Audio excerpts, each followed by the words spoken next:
Ազգային ժողովի հարգելի փոխնախագահ, հարգելի գործընկերներ, սիրելի հայրենակիցներ,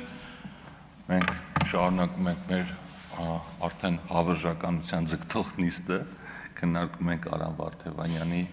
ազգային ժողովի փոխնախագահ ընտրվելու հարցը։ Պարոն Վարդևանյան, ուրեմն մի նախկին ֆինանսների նախարար ունենք, որին ես շատ սիրում եմ, հիմա այլ տեղ է աշխատում։ Հիշում եմ, երբ լրագրող էի աշխատում, գնում էի ասուլիսներին,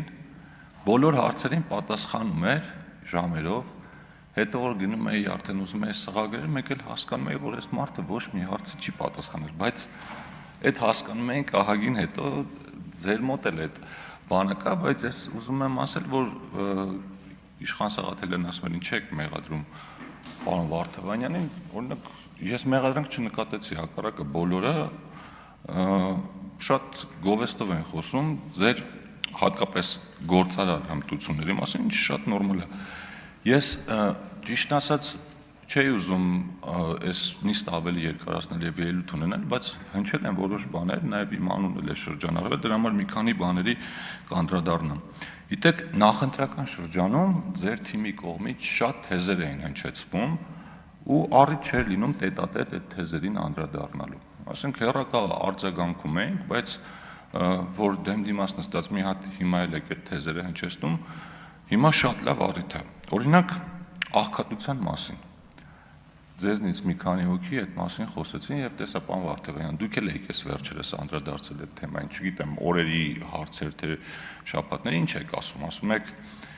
քաղաքացիական պայմանագիրը խոսք էր տվել 2 անգամ նվազեցնել աղքատությունը ու ցուցանիշ եք բերում, ասում եք 21 թվականին աղքատությունը մոտ 27% էր, վերջին տվյալներով բառացի ցիտում եմ ձեզ, վերջին տվյալներով 22% է ու սա ներկայացնում ենք, որ ձախողում է։ Ուրեմն երկու հանգամանք նշեմ։ Ձեր ասած վերջին տվյալը աղքատության վերաբերում է 2024 թվականին։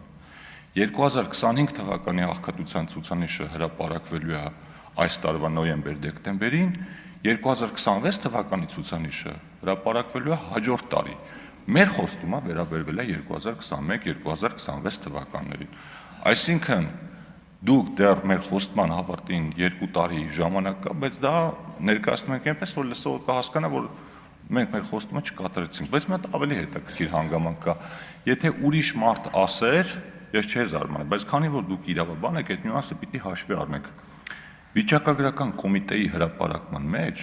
ծանոթագրության մեջ գրած է, որ քանի որ տեղի է ունեցել մեթոդաբանության փոփոխություն, 2024 թվականի աղքատության ցուցանիշը համադրելի չի նախկին տարիների հետ։ Այսինքն այդ թվերը իրար հետ համադրելի եւ համեմատելի չեն։ Դա նույնն է, ոնց որ կիլոգրամը համեմատեք սանտիմետրի հետ։ Այդ մասը խնդրում եմ նկատի ունենալ։ Հաջորդը պետական պարտքի մասին։ Այդ էլ էր ձեր սիրած թեմաներից, անգամ հիշում եմ ձեր նախընտրական հոլովակը փոքրիկ Նարեի մասին, որ ասում եք ծնվեց, արդեն մեկ շնչի հաշվով պետական պարտքի այսքան է։ Նախ մեկ շնչի հաշվով պետական պարտքի ցուցանիշը դա ամենասխալ ցուցանիշն է, որով կարելի է չափել պարտքային բեռը։ Եթե այդպես նայեք, օրինակ Ճապոնիա, Սինգապուր, Ամերիկայի Միացյալ Նահանգներ մեզնից մի քանի անգամ կամ մի քանի տասնյակ անգամ ավելի մեծ պարտքի բեռ ունեն, բացարձակ թվով։ Բայց եթե այդպիսի բան ասեմ, դուք կասեք, բա մի հատ համեմատեք իրանց տնտեսությունը, շատ ճիշտ կասեք, բայց տոկոսը պիտի համեմատեք, ճիշտ եք ասում, այդ դեպքում բացարձակ թվով չափելը սխալ է, իսկ եթե համեմատում եք տոկոսով, ապա Հայաստանի Հանրապետություն, հեսա կանդրադառնանք, պետական պարտքի ընդհանրապես կարելի է շատ երկար խոսալ, դրա համար 1 րոպեվա մեջ չեմ հասցնի, պետական պարտքը նա մակարդակով Հայաստանի Հանրապետությունը 2025 թվականին ունեցել է շատ ավելի ցածր ցուցանիշ, քան 2018-ին։ Բայց մի բան էլ ասեցիք, պարոն Աբրահամյան, Վրաստանի օրինակն եք բերում, ասում եք Վրաստանում այս ընթացքում պետական պարտքը 2 անգամ նվազել է։ Հա, դե հիմա բոլորը տենց հասկացան։ Նկատի ունեմ, որ Վրաստանում 2015-ից 2025 թվականին պետական պարտքը 2 անգամ աճել է։ Աղքատությունը չեմ նայ, որովհետև դուք պետական պարտք եք ասել, այդ էլ կնայեմ։ Ամեն դեպքում ընդունենք, որ այդ մասով սխալվել է։ Հարգելի գործընկերներ, մի ընդհատեք։ Հաջորդը ԵԱՏՄ-ի մասով ասում եք ձեր քաղաքականության արդյունքում մեր արտահանողները հայտնվել են խնդիրների առաջ։ Համ դուք եք ասում, համ Հայաստան Դաշինքի գործընկերներն էին ասում։ Ուրեմն մի հատ անեկդոտ կա, ասում է մեկի տանից գողություն են անում, տանը ինչ կա հավաքում տանում են, հարևանները գալիս են, մեկը ասում է ես քեզ որ ասում եի դռանը կողպը կփոխի, ինչ չլսեցիր։ Երկրորդը ասում է ես քեզ որ ասում եի մի հատ տեսախցիկ դիր չլսեցիր։ Երրորդը ասում է ինչի են նոր մեքենան առար աչքեր ծակում, այս մարդը լսում, ասում է չհասկացանք, այդ գողը ոչ մի բանով մեղավոր չի։ Հիմա ձեզանից որևէ մեկը որևէ անգամ չհելավ հակադար վեր չկացավ հակադարձի ասի ես ինչ եք անում քաղաքական որոշումներ եք կայացնում ձեր գործընկերոջ նկատմամբ ինչի չեք անում արեք օրինակ երեք էլ ամենաթարմ հայտարարություններից ասեմ մեկը Մատվիենկոն է հայտարարել որ եթե Ռուսաստանի Դաշնության քաղաքացիների նկատմամբ ձերբակալությունները շարունակվեն կոչ կանեն զբոսաշրջիկներին Հայաստան չայցելել Էդ էլ է դեպ շատ հետաքրքիր ձևակերպում ՌԴ քաղաքացիների նկատմամբ եւ նաեւ մի հոգի էլ կարծեմ իրենց ԱԳՆ ներկայացուցիչներից ասել է Հայաստանը երբ փորձում է դիվերսիֆիկացնել իր տնտեսությունը կամ արտահանումը դա ուղղակի վնաս է կամ թշնամական գործողություն է Ռուսաստանի նկատմամբ համաձայն եք այդ դիրքորոշումների հետ եթե համաձայն եք ասեք համաձայն չեք ասեք որևէ բան ասեք Հայփոստի մասով շատ խոսվեց, այդ մասին ինչպես խոստացել եք մի հատ առանձին քննարկում կանենք, բայց քանի որ այստեղ փորձ եղավ հակադրել Էդուարդո Էրնեկյանին Հայաստանի կառավարության հետ, որ ասում էին միգուցե Արգենտինահայ գործարարը այլևս չի ուզում ներդրումներ անել Հայաստանում։ Ես ձեզ հիշեցնեմ հարգելի գործընկերներ, որ Էդուարդո Էրնեկյանի հիմնադրամը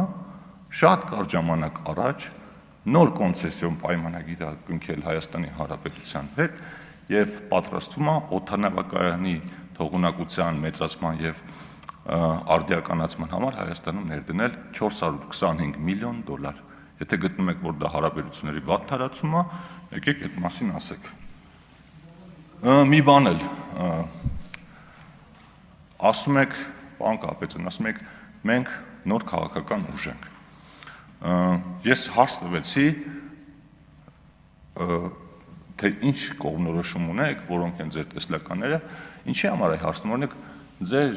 խմբակցության պատգամավորներից մեկը խոսում էր նվազագույն աշխատավարձի մասին։ Ես օրինակ մտածում եի, որ ձեր խմբակցությունը պիտի սկզբունքորեն դեմ լիներ նվազագույն աշխատավարձի բարձրացմանը, որովհետև դա ամբողջ բիզնես համայնքներ դրան դեմ երբեք քննարկում են, բայց սա առանձին խոսակցության թեմա է։ Ես ուրիշ բան եմ ուզում ասել, որ ասում եք մենք քաղաքական ուժ ենք, սա անկեղծ եմ ասում, դուք դեռ քաղաքական ուժ չեք։ Օրինակ Հայաստան Դաշինքը, ինչքան էլ մենք իրանց այդ տարբեր հարցերում անհամաձայնություն ունենք, իրենք քաղաքական են։ Բայց ձեր ես դրա տակ քաղաքական գաղափարական որևէ միավորող բան չեմ տեսնում։ Ու ես անկեղծ ասես, պարոն Կարապետյան, ձեզ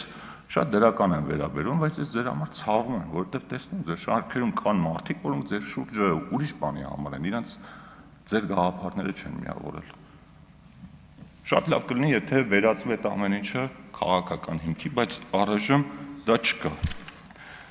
Իդեպ Հայաստան Դաշինքի մասին որ խոսեցինք, մի բան էլ ասեմ, պարոն Գեղամ Մանուկյանը, հեսա ինձ հետո ենթադրում եմ ինքն է ելույթ ունենալու Իշխան Սաղաթելյանի փոխարեն։ Պարոն Մանուկյանը, որ Արթուր Սարգսյանի ցուցանակը բերել այստեղ խոսում էր,